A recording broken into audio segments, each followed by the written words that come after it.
And so I would like to welcome you to what is now our 19th seminar for 2021 in the Society for Conservation Biology's Emerging Issues in Conservation seminar series.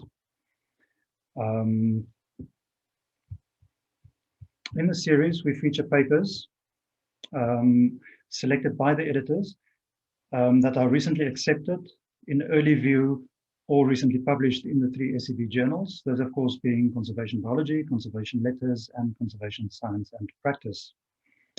My name is Martin Strauss. I'll be the host for tonight, or today. I'm a senior lecturer at the University of South Africa in the Department of Environmental Sciences, and I'm also an associate editor for Conservation Science and Practice, and it is in that capacity that I've been organizing the seminar series this year. So before I introduce our speaker, please note, as I've mentioned to some of you earlier, that you can post questions and comments in the chat. I'd also like to remind you that the seminar is being recorded and that within a couple of days it will be available on the SCB's Vimeo channel. And in fact, you can go and access all the previous seminars in the series on the SCB Vimeo channel too. And then I think we're ready to go. So it's my great pleasure to introduce you today to Dr. Renato Crouzeilles, who's our speaker for today. Renato is CEO at the International Institute for Sustainability Australia and an assistant professor in the postgraduate course in environmental sciences at the Vega de Almeida University. He has a PhD in ecology and experience in landscape restoration and ecology and spatial planning. His aim is to inform, design, and support environmental decision-making for forest landscape restoration. And today, Renato will be discussing their paper recently published in Conservation Letters entitled Associations Between Socio-Environmental Factors and Landscape-Scale Biodiversity Recovery in Naturally Regenerating Tropical and Subtropical Forests. And with that, Renato, I'm going to hand over to you, and I'll be back at the end. Thank you so much. Let me start sharing my screen. Okay, so good afternoon to everyone. It's a pleasure to be invited to be a speaker today here, and I will present about this work that was recently last year published in Conservation Letters. And I also need to congratulate and recognize the effort of the team involved in this paper. So I believe that my co-authors are recognized here. Thank you, and thank you all to join us to watch my presentation today. So I will talk about forest landscape restoration and why this is important. Forest landscape restoration is one of the main ways to minimize the negative impacts of humans on environmental systems, as it can deliver multiple benefits like habitat for species through conservation of species, climate change mitigation through carbon sequestration, and it also can help to improve sustainable well-being, because restoration can, for example, deliver many new jobs and incomes for communities and landowners. And restoration, the importance of restoration is totally recognized that the United Nations recognized this decade between 2021 to 2030 as the decade for ecosystem restoration. And we also know this because there is an increasing number of papers studying restoration success. That means try to understand how restoration can deliver these benefits. However, these results have been drastically changed in the space and time.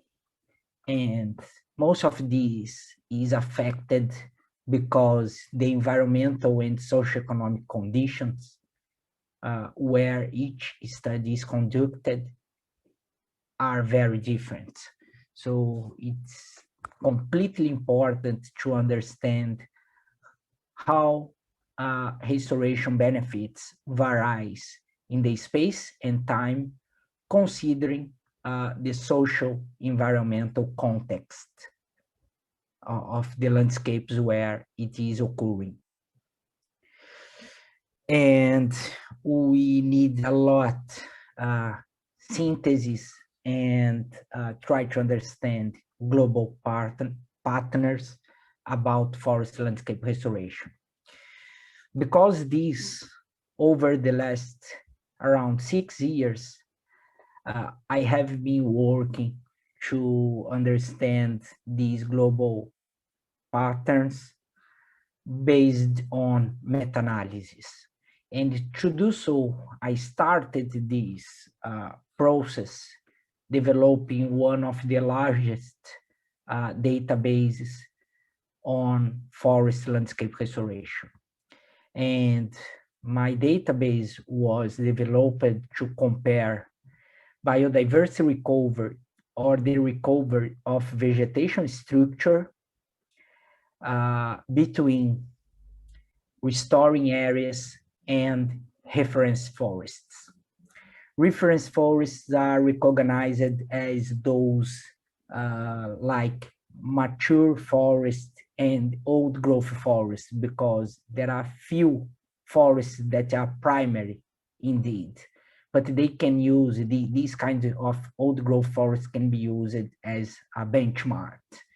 And restoration areas include not only tree planting that we call active restoration, but also it includes the process of natural regeneration. That means we have projects that has studied areas where natural forest can regrow. We call these natural regeneration or passive restoration.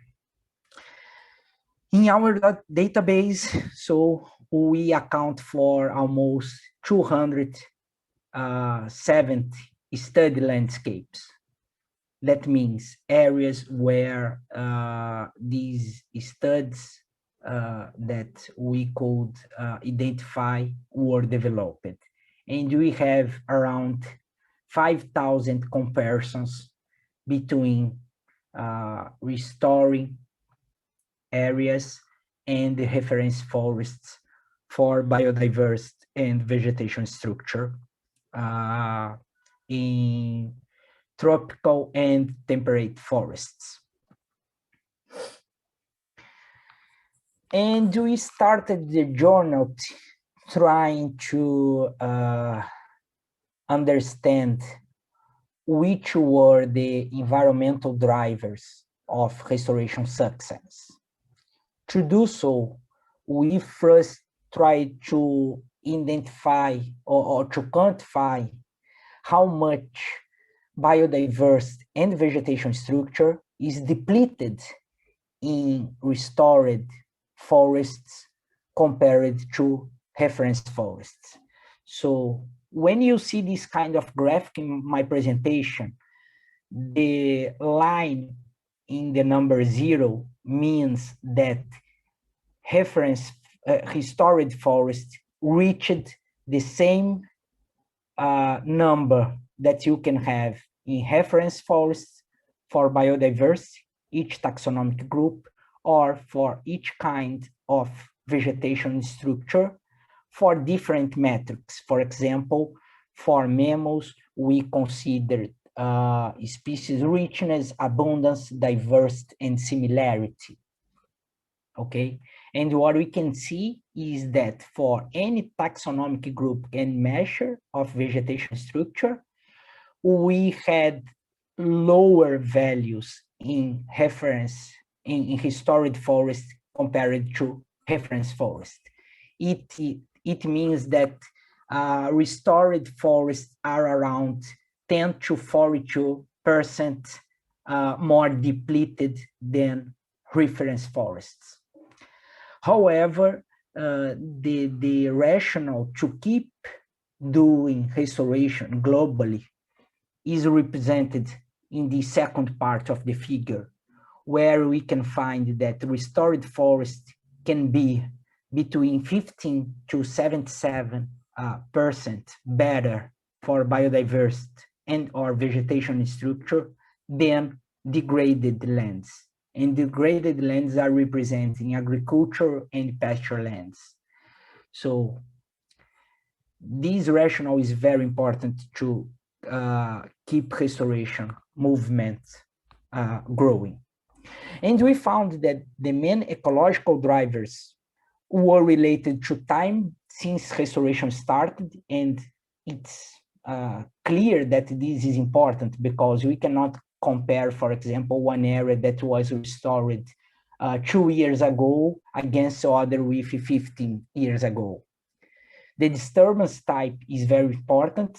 So selective in log areas have higher biodiversity, for example, than completely cutted areas. And the landscape is other key factor. For example, the amount of forest cover is very important to understand where we could expect higher biodiversity in restored forests compared to reference forests. We kept developing this idea, and we split this database for tropical regions between projects that were based on quantifying natural regeneration or secondary forests against active restoration projects. And we can find that when we control it for the environmental factors that I said before, in all cases, natural regeneration was better than active restoration, between 90 to 56% to explain biodiversity recovery and vegetation structure recovered compared to active restoration, although in any case, natural regeneration and active restoration deliver lower benefits compared to reference forests, as I presented in the previous slide. So what is the message here? The restoration method that you use affect restoration benefits in long term. And when we analyze data only with a few years since restoration started, active restoration will deliver higher benefits than natural regeneration. But in the long term, this will change, and natural regeneration can deliver higher benefits. This database included projects with an average age between 25 and 30 years old. So because of this, we already can see effects of natural regeneration better for biodiversity and vegetation structure than active restoration. So, and I kept developing other ideas around this. But the key issue is that, okay, biodiversity, let's focus on biodiversity only. And we know that biodiversity recovery is more depleted in active or natural regeneration compared to reference forest.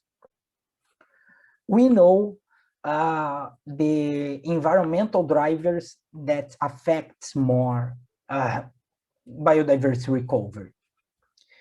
But we don't know how the socioeconomic factors can affect biodiversity recovery. And every time it's more recognized that the socioeconomic factors are very important to deliver higher biodiversity recovery. So in this paper, we try to understand how are social environmental factors associated with biodiversity recovery during natural forest regrowth at the landscape scale across tropics and subtropics. What we did, we included socioeconomic factors into our analysis as well, and we combined meta-analysis with global spatial databases that can represent different environmental and socioeconomic factors. We developed a path analysis, structured equation modeling. So our aim was not only to understand the direct associations between social environmental factors with biodiversity recovery, but also the indirect associations. So I believe that understand the indirect associations and the effects of the socioeconomic factors in biodiversity recovery in natural forest regrowth areas is the key thing for this study, was the biggest novelty. And I will present these results to you today. I can tell you that we accounted for plenty of socio-environmental factors. They were related to climate, soil, and topography, time since restoration started, land use, cover, and change, economic and infrastructure and political aspects, and societal aspects. In yellow, you can see those factors that are representing environmental factors, ecological and biophysical factors, and in gray, you can see those that represents socio-economic factors. We collected all these information for our study landscapes, where we have information for biodiversity recovery that was measured by comparing values of biodiversity in natural forest regrowth only, and not, we excluded active restoration projects, so only for natural forest regrowth areas compared to reference forests in tropical and subtropical regions. So we reduced our database for a subset that represents tropical and subtropical forests, natural forest regrowth only, that means these are secondary forests, for comparing biodiversity recovery in natural forest regrowth against reference forests.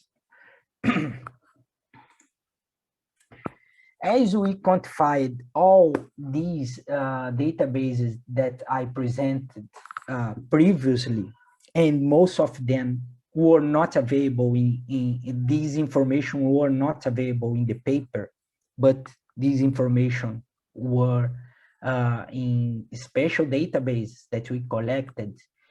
We need to account for something that is called a scale of effect. That means in which scale representing a landscape these socio-environmental factors are strongest related to biodiversity recovery.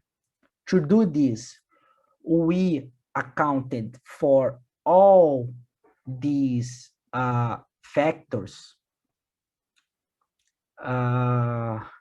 in different buffer sizes that varied from 5-kilometer radius up to 100-kilometer radius, okay, around each study landscape. And we identified in which scale we found the strongest effect of each of these variables associated with biodiversity recovery. It's important to recognize that for time, we don't have a spatial database for this. This was an information that we gathered from the original study, the time since restoration started, since natural regeneration started. And we developed a meta-analysis and a path analysis. And this is the key point that I need to make very clear to you before I present the results, okay? Up to now, I was talking about, let's start here, please, restoration success. That means this is the biodiversity recovery to similar levels found in reference conditions. So positive values means that biodiversity is higher in restoring forests than in reference forests. Can you remember the line in 0 here? And negative values means that these areas are depleted compared to reference forests. And what we can find in our models is some line like this. That means, for example, this is the amount of forest cover in the landscape, ranging from 0 to 100%. When the percentage of forest cover is low, we have lower biodiversity in restored forests compared to reference forests. And these tends, the biodiversity recovery tends to increase as the amount of forest cover increases in the landscape. But when we have low amount of forest cover, for example, as we are using different metrics like species richness, sometimes we have higher biodiversity in restored than in reference forest, because it also accounts for exotic species, generalistic species, and not only forest-dependent species. So the number of species can be higher, for example, and we found this in our database because we were not accounting for the identity of each species. As we could understand this kind of distribution for the data, we could understand that indeed what we should measure should be deviation in biodiversity recovery. That means how the variation is higher or lower compared to the values that you can find in reference forests. And what we can find here is that in landscapes with low amount of forest cover, we have a higher deviation compared to landscapes that have high amount of forest cover. That means these landscapes are in a better situation compared to these ones in terms of deviation in biodiversity recovery. Okay? And understanding this is very important to understand our results that will be explained in terms of deviation. And you need to understand that when the deviation is high, we are far from the values that we can find in reference forests. And when the deviation is low, we are quite close to the same values that we can find in reference forest at the landscape scale. And this is how our data is distributed in the space. We had 350 comparisons between natural regeneration and reference forests for biodiversity recovery, and the values changed in terms of deviation from 0 to around 2.5 measures of deviation.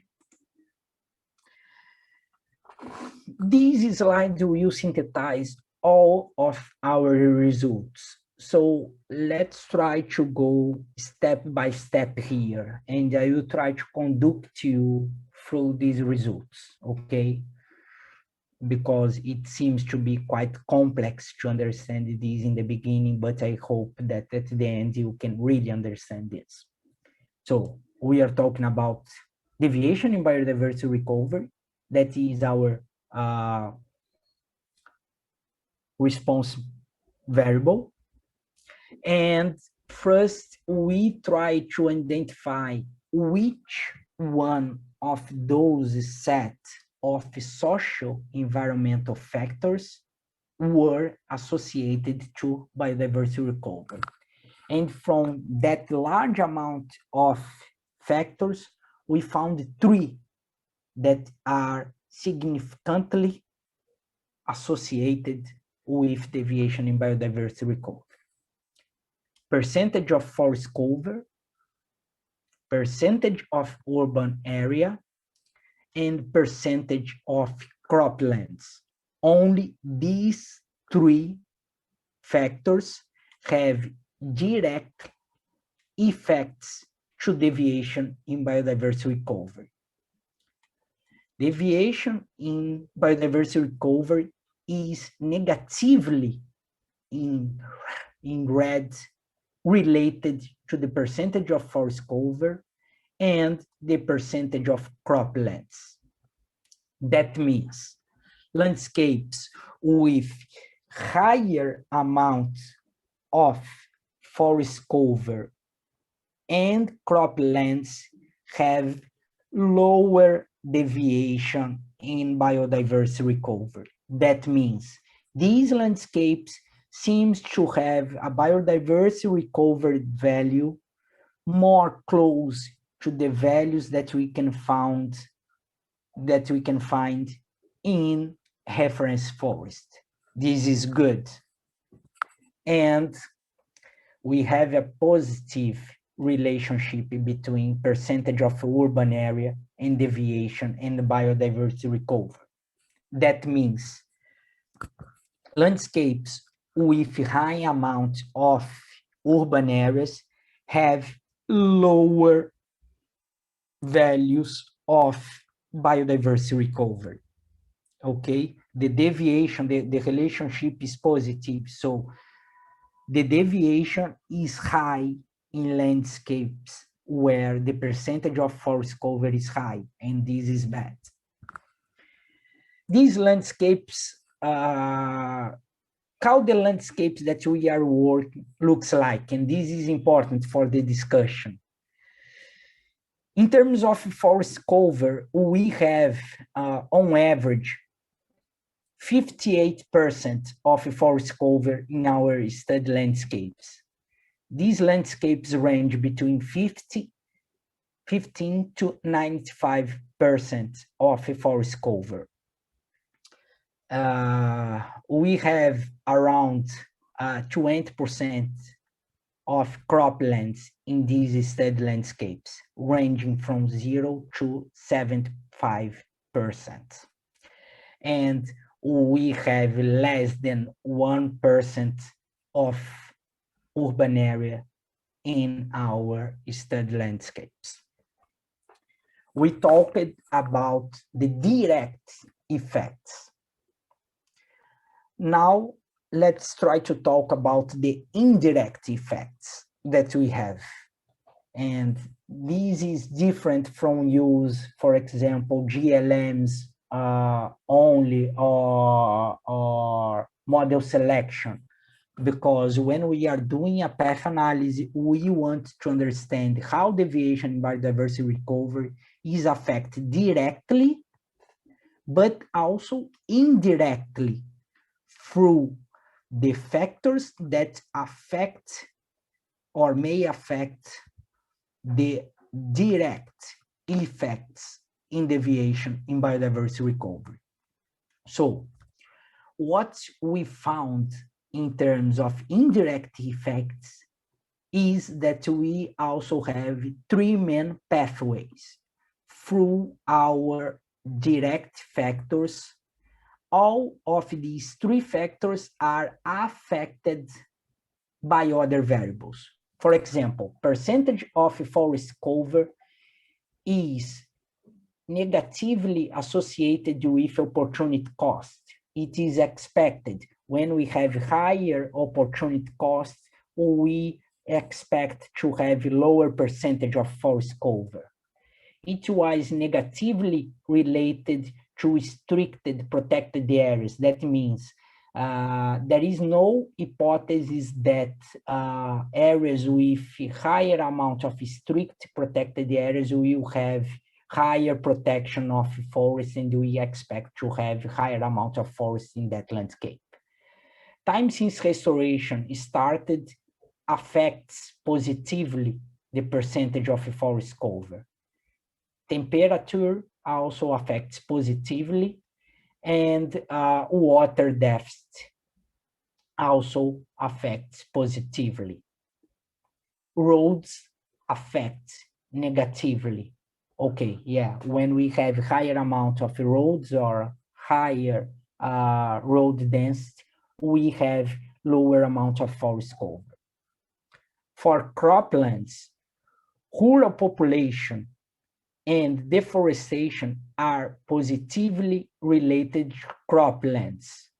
So we have more croplands in areas with higher rural population and with more deforestation. It's also affected by urban population positively.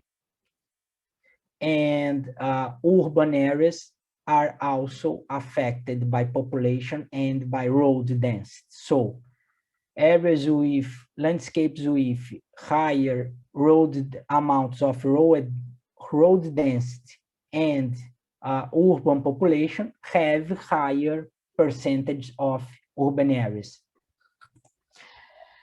The global model was well performed.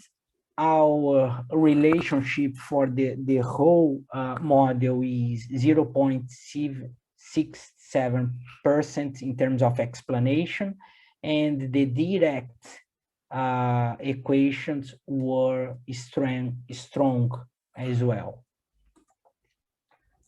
What this means? Let me try to explain again these results in other words. So we can propose a new conceptual model. That means the deviation in biodiversity recovery is directly associated with surround land use and forest cover. Higher in landscapes with higher percentage of forest cover and croplands. Landscapes with high percentage of forest cover and croplands have higher biodiversity recovery. And these are the direct effects. Deviation in biodiversity recovery is indirectly associated via surrounding land use and forest cover, the direct effects with economic opportunities, social needs, ecological and biophysical conditions. I will explain this a little bit more in the last few slides.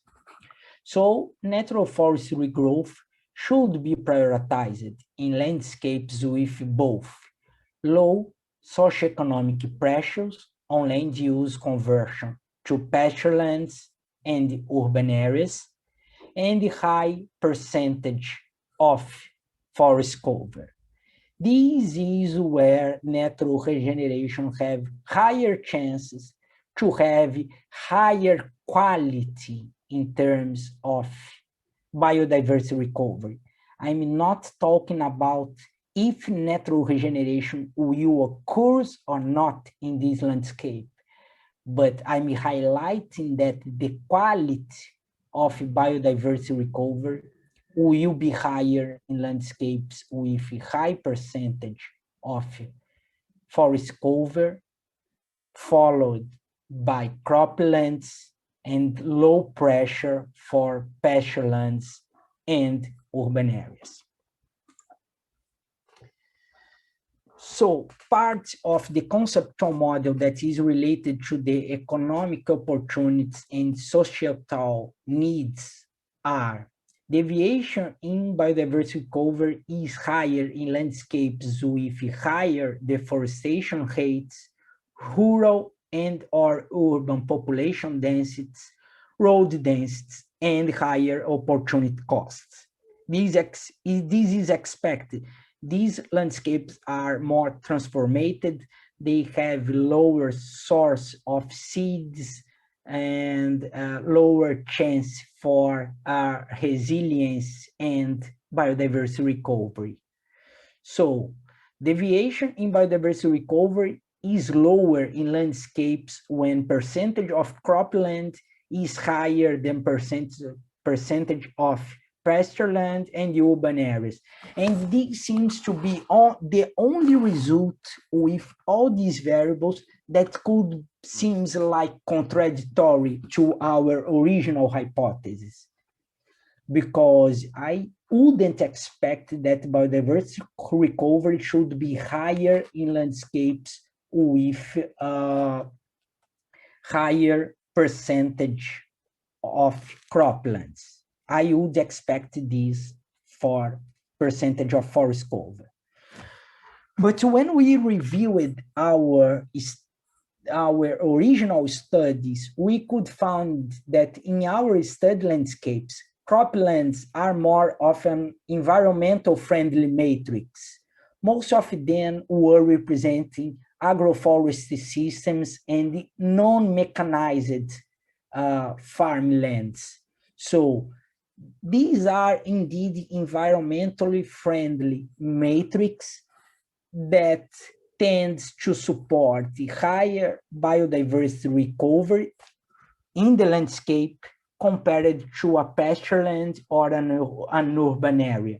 So our landscape has on average around 60% of forest cover.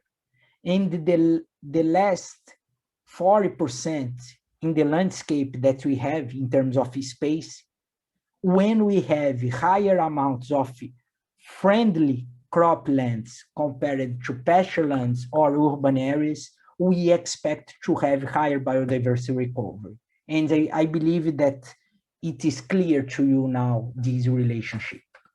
So our study did not address biodiversity recovery in landscapes with very low percentage of forest cover, where natural forest regrowth is less likely to occur. And this is important.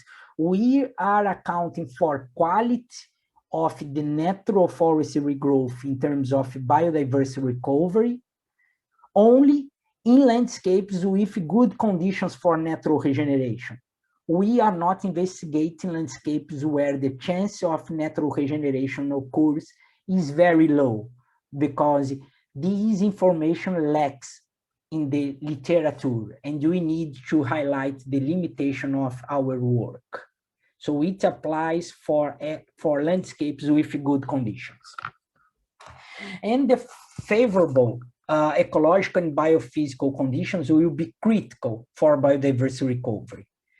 Deviation in biodiversity recovery is lower in landscapes with higher annual temperatures, reduced soil water deficit, and long periods of time since natural forest regrowth started. These are landscapes with higher resilience. So, surrounding landscapes with favorable ecological and biophysical conditions are crucial for increasing the chance of biodiversity recovery. My take-home message is that public policies and conservation strategies should foster a land-sharing approach in landscapes with low socioeconomic pressure for forest conversion and with favorable ecological and biophysical conditions for increasing biodiversity recovery during natural forest regeneration. Again, I believe that the novelties that this paper address are related to account for the socioeconomic factors in forest restoration benefits, account for the not only for the direct but also for the indirect effects, where we can identify better the effects that the socioeconomic factors can have into biodiversity recovery, and pull many data from different studies to try to understand a global pattern that was developed using global spatial databases, meta-analysis, and path analysis altogether. Thank you for your attention.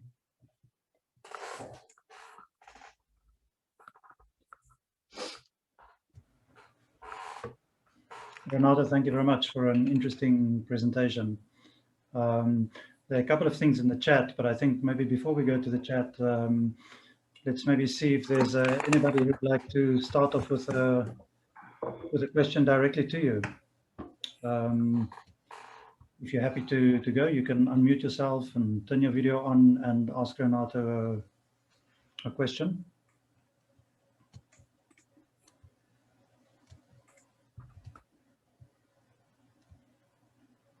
Okay, maybe while people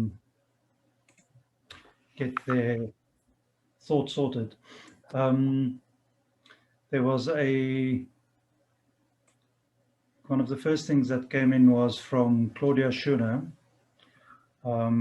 and she was referring to the three factors that was negatively associated with deviation in biodiversity recovery. And so she just made a comment that one can almost assume that these would be the most important, but it's nice that it can now be statistically proven in this approach that you followed. Would you like to comment on that? Definitely. It is good when you have a hypothesis and everything that you know, that you can see in the landscape, and you can find results, statistical results that can support this. And I believe that the most important thing here is that we were working with many different databases that were collected in different regions, in different years, with different types of approach and etc. And even when we put all these together and try to control, for example, the ecological metric that was used, even so, you can find a pattern that is what you were expecting. We were not expecting this for croplands, but I believe that I could explain you that in our base, this represents a environmental friendly matrix that is better for biodiversity recovery through dispersion, for example. Thank you. Yes, that kind of links to when you spoke about cropland. I put a question in, and I was asking whether that negative association between percentage cropland and the deviation was a surprise to you. and it seems it was, and it took a bit of head scratching to kind of get around that. Yeah, totally. When I saw these, I couldn't expect these results, to be honest. We expect regeneration occurring more in pasture lands. But we not only I could access the original data from the studies, but also we had some variables like commodity-driven deforestation. That is the real way to identify deforestation. And there was no relationship of commodity-driven deforestation and percentage of croplands. So this is other strong result to support that we are working with croplands that are good for biodiversity.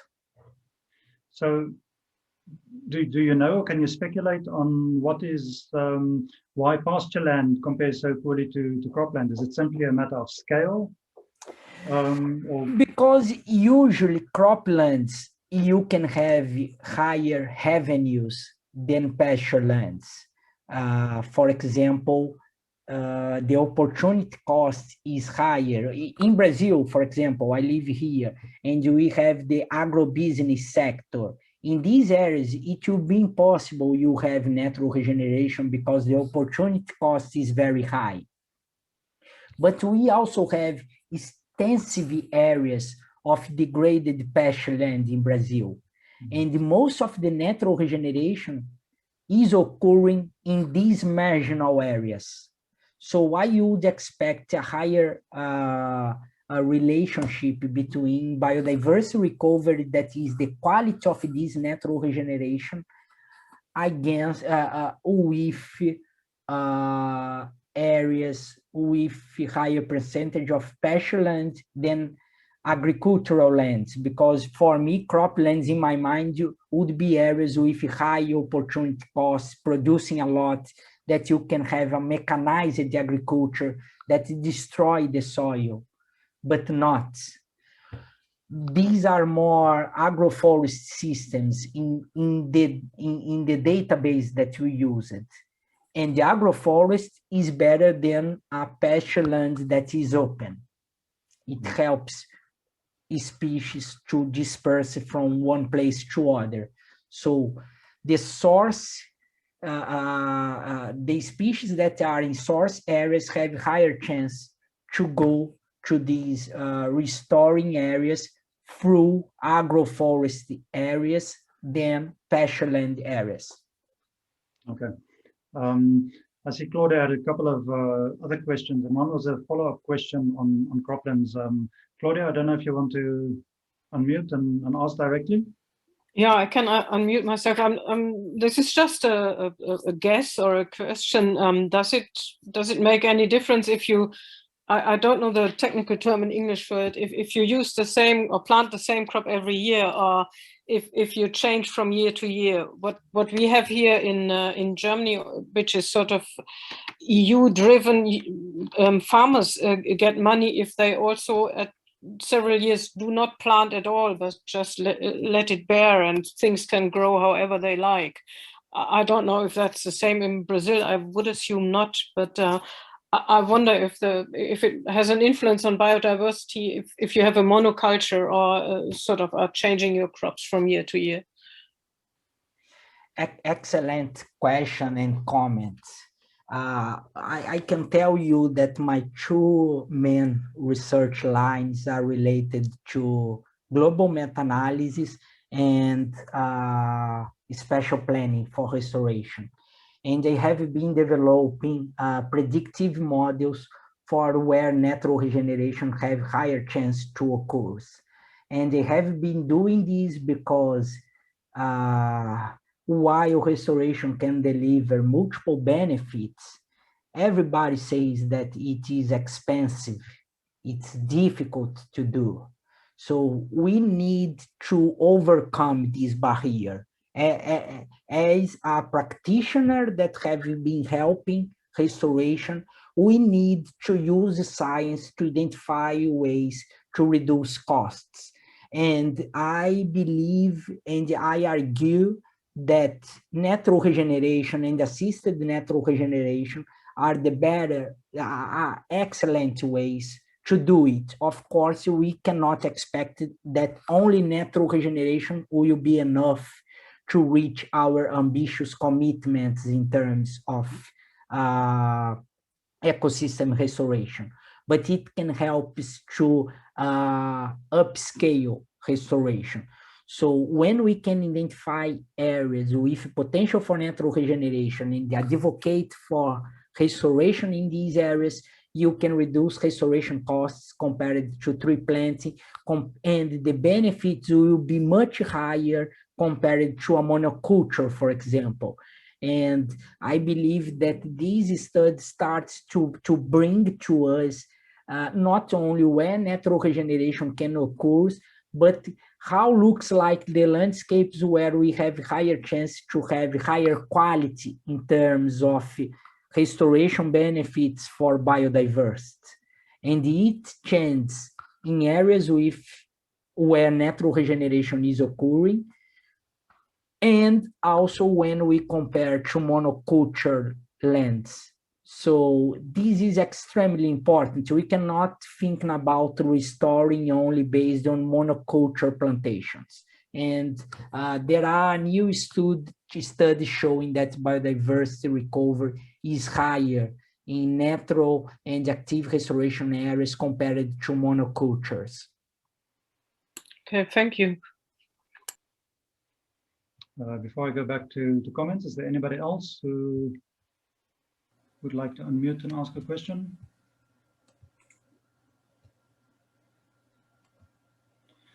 There's a comment from Luisa who said that she had to leave, but muito obrigado for this wonderful overview of such an important studies.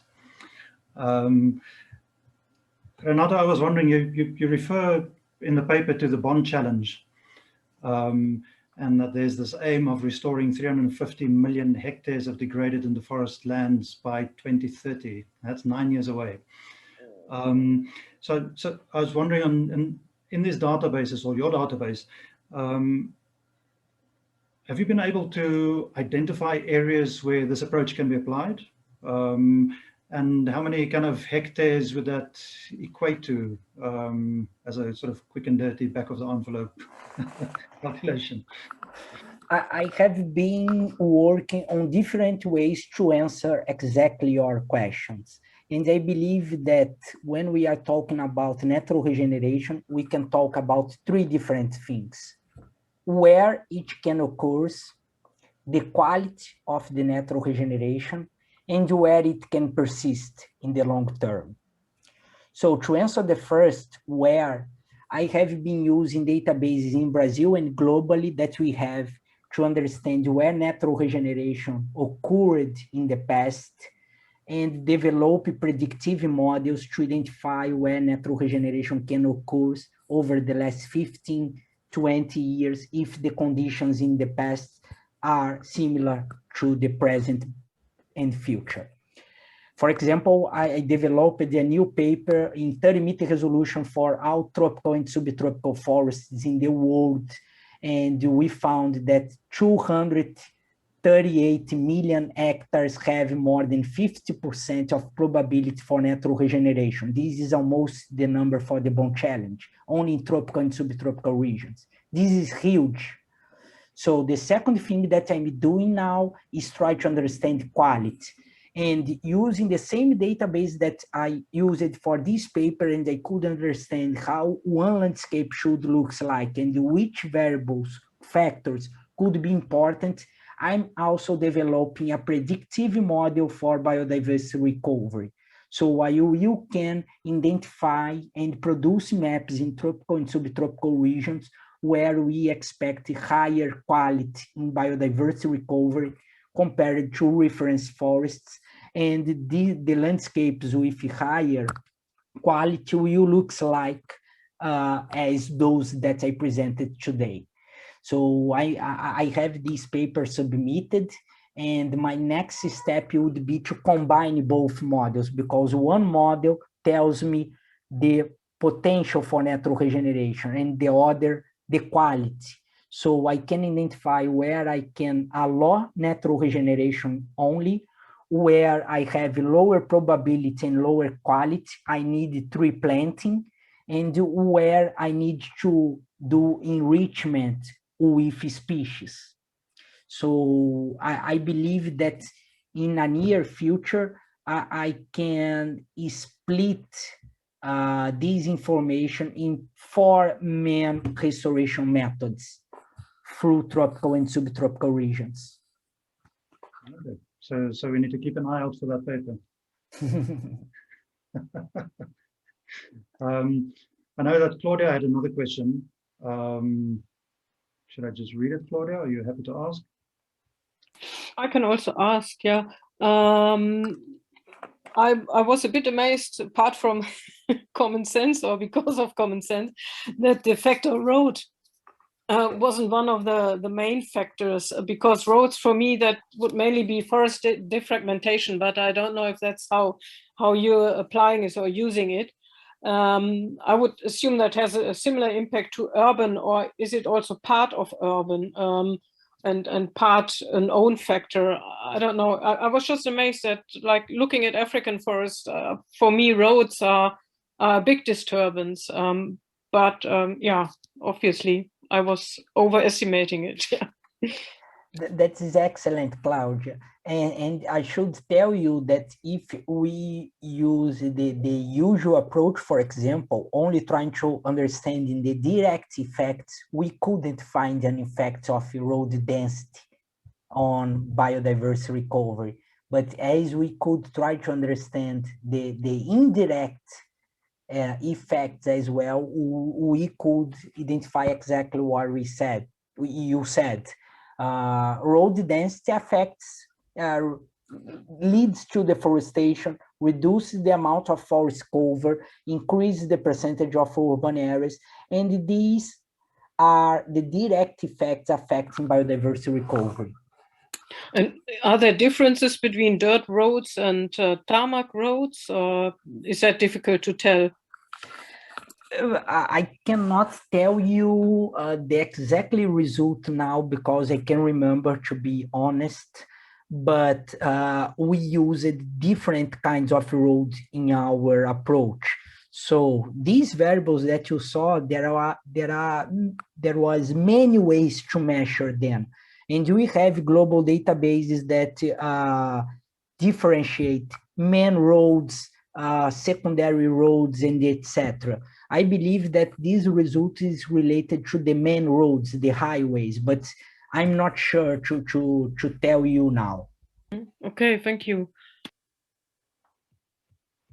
Renato, our time's just about up, but I want to throw one quick one in there, and that is you also mentioned in the paper that your study landscapes are generally young in this paper. How does that affect your results potentially, you think? That's perfect. This is other limitation. We still need to have to monitor in long-term restoration. We tend to stop these in 4 or 5 years. And this is bad, because the results that I presented, that restoration cannot reach similar values of biodiversity and vegetation structure compared to reference forests, is because we need time. We need time. Only when we compare areas with 78 years old, it's likely that we can start to reach similar values to reference forests. So always we will find restoration with areas more depleted than reference forests in terms of biodiversity and vegetation structure. But as we have databases with longer term monitoring projects, I believe that this difference will be reduced. And it's important to recognize that we don't expect to have the same values of in a restore the area compared to a reference forest, because the successional trajectory will be different. But this is a baseline where we can compare where we are and which landscape are those that are better or not in terms of quality of the natural regeneration. Okay. Thank you, Renato. With that, I don't see any new things popping up in the chat, so our time is up. So I think we're gonna... I had one more question, but please go ahead. From my side, I have time. You can go, Claudia. Go. Yeah, it is just if you can sort of during certain stages when perhaps having a restoration project or supervising it, if you can reapply your matrix at different time intervals to see which of the factors is the one that might mostly have to be readjusted for best progress, if that makes any sense. You see, to evaluate your progress you've made, and then to see where is it where we have to interfere most, like on the urban side or on the forest side, or if you want to interfere at all. Which, yeah, I never thought about to use these databases to answer something like that, but it seems to be a really interesting way to keep working with this database. And if you want, we can talk more later for sure about it. Okay, yeah, if you post an email or so, that would be great. Sure, I will type here. Thank you. Thanks for that. That's a great approach. Amazing you can put so much data into one sort of base and make sense out of it. Yeah. Yeah, I believe that my message in particular for students is that when I started to develop this database in the first paper, that was the original idea, I knew it that this database could be a research line and not to get all this data for one paper only. And I believe that I have more than 6 papers using this database nowadays. Okay, many thanks. Thank you very much, Renato. So thank you very much for a really interesting presentation. Thanks also to the participants and the really good questions and discussion. I know this has taken time to prepare and time out to present the seminar, so thank you very much for your effort. And then I would just like to remind everyone that if you go onto the SCB Emerging Issues in Conservation webpage, you will see that our schedule for July, August, and September is being populated on there.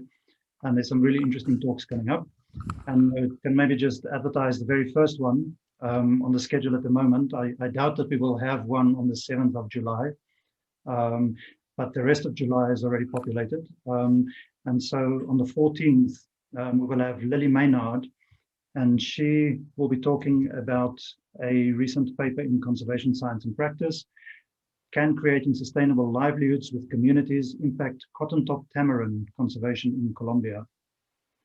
So I hope to see some of you again in future seminars. And with that, thank you very much and goodbye.